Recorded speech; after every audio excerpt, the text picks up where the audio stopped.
Hello guys, welcome to another episode of Corpse Party, Book of Shadows.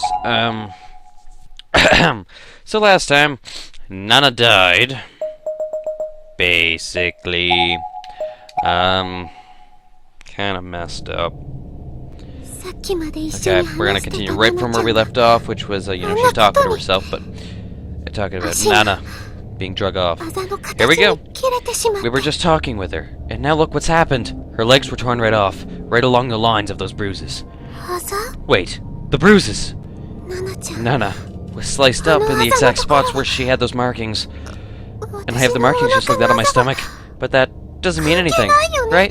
It's just a coincidence, right? What is wrong with me, worrying about myself at a time like this? But I can't help it. I opened my compact mirror and hesitantly brought it down to my abdomen, lifting my shirt and loosening my skirt a bit to get a better look. Oh god, no! Oh, they got bad. I didn't have to look very hard.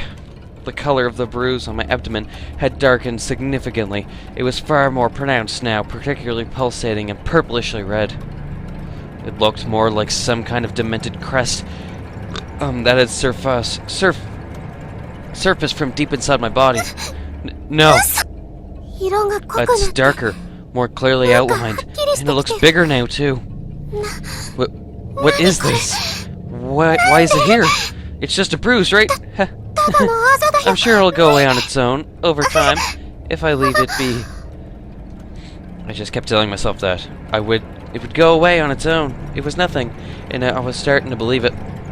Feeling somewhat placated, I lifted the mirror and prepared to shut it and put it away when I caught a quick glimpse of my face. I saw fear, I saw sadness, I saw defeat, but I also saw something else.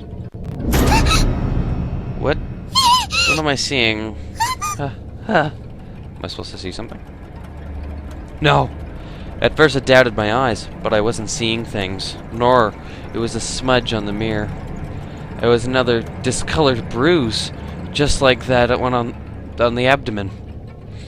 It was nowhere near as dark, but it was definitely there, and given enough time, it'd probably get a lot darker. Oh Christ. Why? When did I get this? Maybe it's just dirty. Maybe I just need to wipe it off.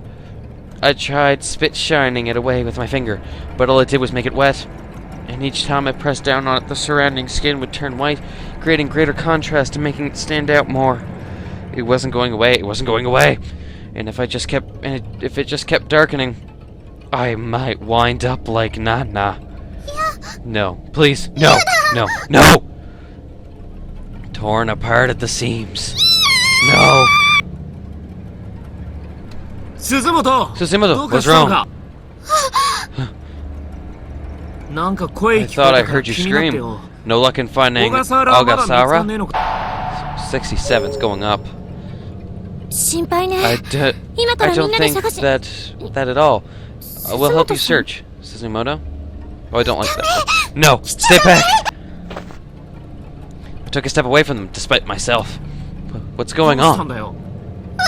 Please, just stay back. Nothing's going on, I swear. Did something happen? Did you see something in your compact? It's nothing. I didn't see anything. I'm fine. No, I couldn't let them see me like that. I didn't want them to see those hideous bruises. Wait, Suzumoto! One sec, I just gotta check my recorder right quick. No, everything's going fine. Okay.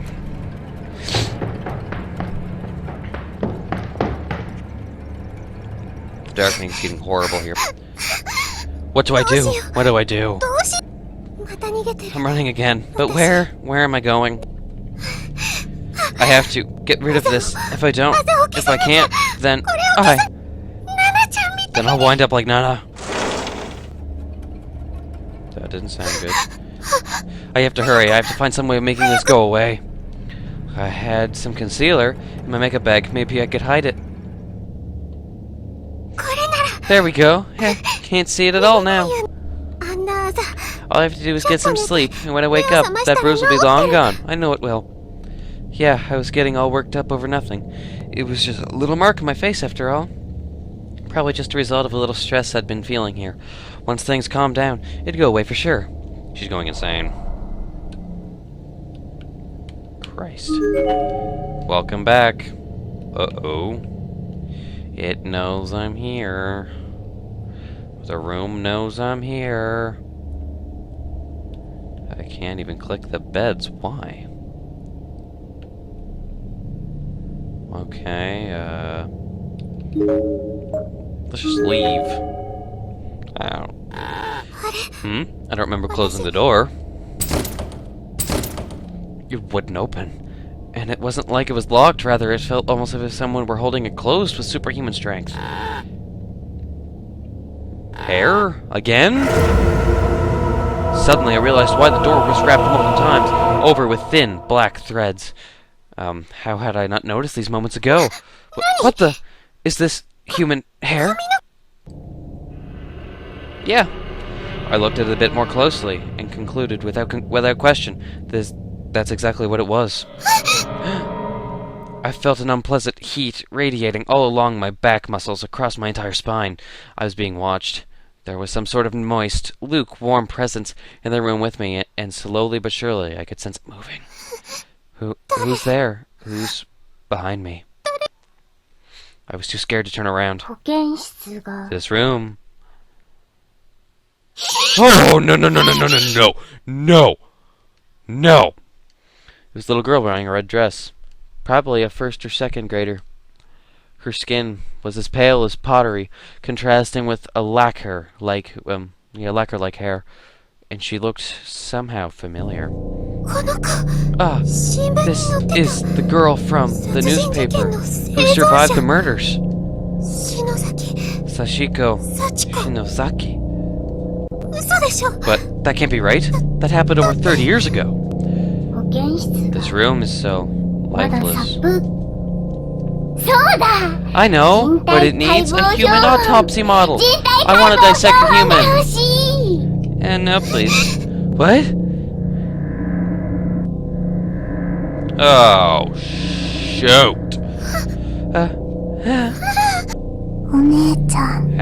Have you come to play with us again? No, please, no. Yeah, I'm guessing she's dead, guys. Something was dripping onto the back of my hand. Are these tears? That's what I thought at first, anyway. If I'd started to cry, I wasn't aware. But considering what I was going through, it wouldn't have been surprising in any way. I wonder just how much I cried since getting sealed up in this god-forsaken place. Probably more than I'd ever cried before in my entire life. But these weren't tears, were they? Was it blood, then? Did these children do something to me? Sure enough, I reached up and touched my face, and my finger came down in contact with something sticky and red. What? What did you do to me? We didn't do anything. Sachiko answer was cold and disinterested, I think. I don't know. And came accompanied with a crooked, weary smile. She was just a child, yet one glance from her made my hair on my body stand up on end. How about you take a look in a mirror? We'll wait, just for a little bit, though. Sachiko's face somehow made me feel as if there might be two sides to her, one gentle and one not. But regardless of which I was dealing with there, I wasn't about to go against her recommendation. I was legitimately curious myself. So I took out my compact, opened it, and... What? Why? No, please. Small cut on her face. The bruise I'd concealed with makeup had sprung back to the surface once again, though it could hardly be called a bruise anymore. My skin had literally split open from inside, and blood was beginning to seep out through the pinkish fissure, bead by bead. No, this can't be happening. It can't be. No. It's happening. That's all you. If you had fought us, you might have been able to die quickly. But what you were going to die. You're going to be torn apart along the cracks in your belly. We're fudged. Oh! The bruise along my stomach and abdomen had followed suit, splitting open and dripping dark red blood everywhere. At this point, I completely lost my ability to think or reason. I was a goner, and I knew it. What's worse than dying in an instant by getting smashed against a wall? Getting slowly, carefully torn apart, that's what. Yeah, this is fun. Let's play, come on, let's play. She should have just died with the wall. Time to begin the autopsy, everyone. No, please stay away, stay away! Yeah, I was a goner. I couldn't fight it. Somewhere deep in the pit of my soul, I knew there was no way out. This unimaginable, cruel fate was predestined. I couldn't escape. Oh, sure, I tried to run. I squirmed and resisted with every last bit of strength I had, but fate had me by the ankle, and it wasn't about to let go. If only I could force myself to lose consciousness, maybe I could avoid an unbearable agony that I knew was coming. But sadly, I wasn't that strong-willed. Oh! I could feel the hands of the children all over my body coming from virtually everywhere, every direction, and they were really digging. Ah, it hurts! Ah, it hurts! It hurts! Ah! It's disgusting, but freaking amazing to watch, I think. No, I'm dying. Save me, Shig. Shigeni. Shig? Your dear Shig won't be coming to your rescue. No chance, no hope. Frig.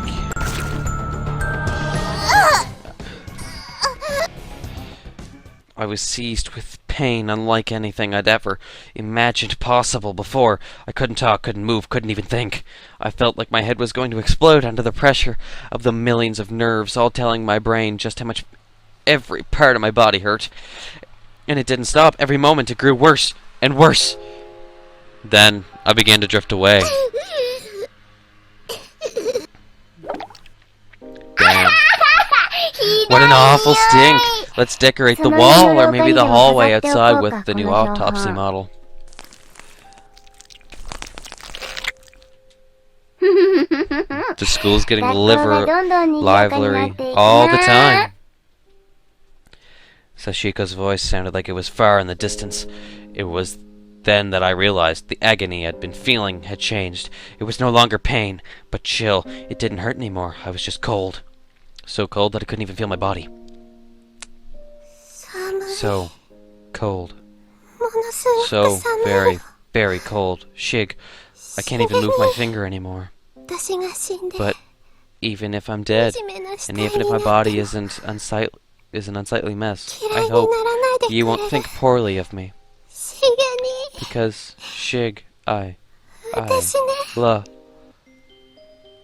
My final wish is that Shig will be the one to find my body. As long as it's not too revolting to look at, anyway. I want him to think I'm pretty. I miss him. Shig. Bro. That's saddening. 2. Demise. Yoshi, an alternative universe tale. Number 2. Clear. Chapter 3. Encounter. Chapter is now playable. Yoshinama. Soulful testimonies unlocked in the bonus menu. This game is messed. I almost want to say more messed than the first game. We're gonna start chapter 3 here. We have plenty of time left. Okay, encounter. What do we have in store for us in chapter 3? Satoshi. Let's see. Tenjin 5. Is that a 23? Or is that a 33? Sigh. Mr. Yamasaki's handwriting is atrocious. Oh, happy time. This really wasn't my day. I knocked over the alarm clock this morning, and of course it stopped working. The very last pork sandwich sold out right before my eyes during lunch, and I was roped into a favor when I happened upon my homeroom teacher, Mr. Yamasaki, long after the school day had ended. Now, Like it is or not. Like it or not, I was on my way to deliver some notes to Miss Yoi, our homeroom TA, who was out sick with a cold. I have to make sure I apologize to Yuka later. I know how disappointed she'll be that I'm missing our shopping date. Tenjin 523, number 11. Found it. As long as it doesn't actually read B33, number 77 anyway. Here's hoping. I stopped and compared the memo in my hand with this apartment building in front of me. It was 2 stories tall and looked a little on the shabby side. Probably about 20 years old. It didn't seem very solid, nor was it particularly stylish or chic. It was a completely remarkable structure in every way. Apartment 207, or is that 201? Sorry about that. I was really getting fed up with this handwriting, and from a teacher, no less. In any case, it seemed certain the apartment was on the 2nd floor, so I trudged up the startlingly narrow, steep stairs. The metal staircase was thoroughly blotched with patches of rust. Why would someone live in such a run-down apartment building? Are teachers' salaries really that low? I felt a little sorry for her, but in a way that a place would have fit her personality. With that thought in mind, I turned my attention toward apartment 201. Here we are, 201. Yeah, this doesn't look like Miss Yoi's place. The door plate from the room nearest to the stairs had a name I didn't recognize scribbled on it. Guess that means we try door number 2. Passing room 201, I continued down the narrow hallway toward the end, wandering alone around the apartment building I'd never been to before. It made me feel kind of nervous. It wasn't like I was doing anything wrong, but my back still tensed up as I maneuvered around piled-up strollers, plastic toys, and bundles of newspaper. And then finally, I arrived at the last door. Bingo! This was it. I breathed a sigh of relief. The door plate from apartment 207 read, Shishido. From an adult's handwriting especially, the letters were rounded and overly courtesy. This was Miss Yoi's place, all right. What's this? I learned and read to nothing else in a small script on the corner of the door plate. Beware of cat. Shouldn't that be a beware of dog? That's Miss Yoi for you. Somehow exactly does one beware of a house cat? Is it even possible for a house cat to be threatening? At any rate, I'd confirmed beyond a shadow of a doubt that this was Miss Yoi's place, so my errand, was nearing its end. What was Miss Yamasaki thinking? Mr. Yamasaki thinking, anyway. I understand taking handouts to say classmates, but delivering class notes to a home of an absent teacher? That just seems weird. This isn't something a student should be doing. He'd said he'd been busy with meetings, though, and really needed one of his students to help him out. But was it really okay to entrust a school student with confidential class notes? Wouldn't it be kind of a problem if I were to read these? My mind kept drifting from one question to another, and I'd become accurately aware of the inherent value in these notes I held in my bag. But tempting as it was, I just couldn't bring myself to look at them. Mr. Yamasaki put his faith in me, after all, and I was stronger than that. I couldn't let this get the best of me. At any rate, I was here. I should have just been able to drop the notes off and be on my way. Putting all my doubts and misgivings aside, I rang the doorbell. And then I waited, and waited, and waited some more, but there was no answer. Huh? It did ring, didn't it? Yui-sensei! Miss Yui! I rang the doorbell again, and also tried calling out, but there was still no response. Huh? What should I do? Maybe she's sleeping. I don't want to wake her, but I am a little concerned. When we'd heard that Miss Yoi was staying home sick today, we were all pretty disappointed. That's the part of me that was actually a little happy. That I was actually over to her. Sorry, messed up there. I figured I'd be able to check in, see how she was doing, and let everyone at school know that she was feeling better. Never occurred to me that I might not be able to even see her, though. Miss Yoi! Miss Yoi! Nothing, huh? Huh? Miss Yoi? Hello? She was probably sleeping, or out at the doctor's or something. But what if she was hurt? I tried opening the mail slot and peeking in. I thought maybe I could get a glimpse of the room inside. Miss Yui? I feel like kind of wrong peeking into someone's house without their permission, but I was legitimately worried about Miss Yui's health, so my conscience was clear on this one. Cat. The cat. A well-groomed cat was facing the door and staring back at me. With its head tilted slightly to the side, it let out an adorable meow. This must have been the cat I was instructed to beware.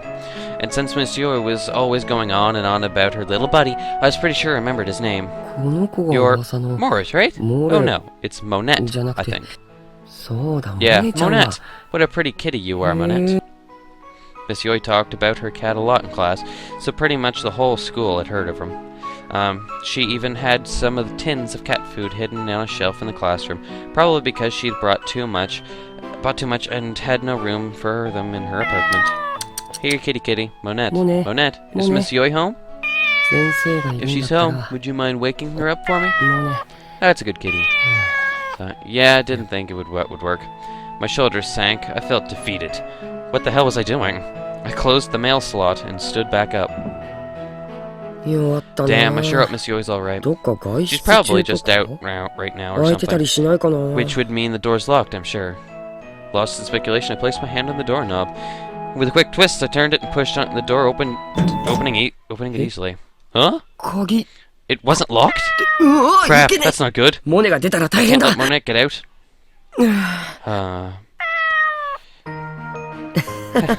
Your master's pretty careless, huh? Leaving the door unlocked like that. Monette's whiskers twitched as it called out to him from the entranceway. Huh? What's that, you say? She's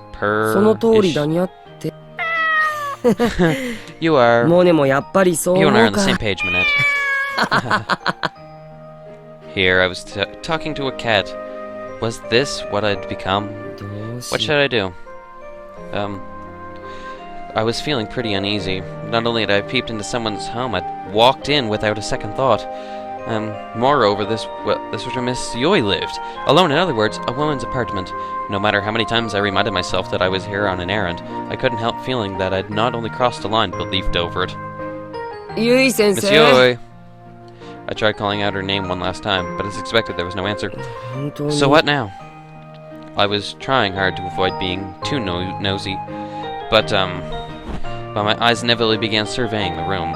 The apartment entrance led it immediately onto the kitchen, and beyond that, there was a sliding door to some other room. I could see light through the gaps.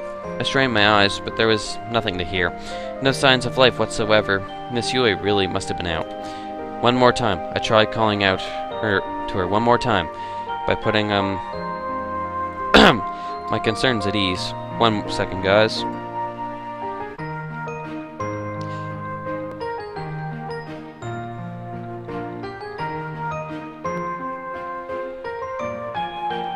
Okay, back to the game. I felt like I'd seem even more suspicious if I stayed silent. Yui-sensei! Miss Yui, it's Makoto. Still nothing. Maybe she was asleep on the other side of that door. Let's see if we have a little look. Wait. Shaking my head furiously, I cast out that sudden impulse. That was a terrible idea, pure and simple. Entering the apartment unannounced, she was bad enough, but walking all the way in, opening that sliding door and peeking inside, that was just too much. Man, if Miss Yui happened to come home and find me standing here, I'd be in pretty hot water, huh? No, scratch that. I'd be in plentiful, dense, scalding hot water. Monette meowed, as if in agreement. Panicking, I'd once again surveyed my surroundings. I almost felt like my eyes were on me, staring with disdain. But of course, nobody was there. Oh, right, I can just leave a note. Wondering why I didn't think of this sooner, I dug into my bag for paper and pen. Anyway, guys, we're going to leave it here for today. Please comment, like, subscribe. Tell me what you think of this series. Hope you guys enjoy. Tell me what else you think. I hope to see you guys next time. Take care, and hope to see you guys in the next episode.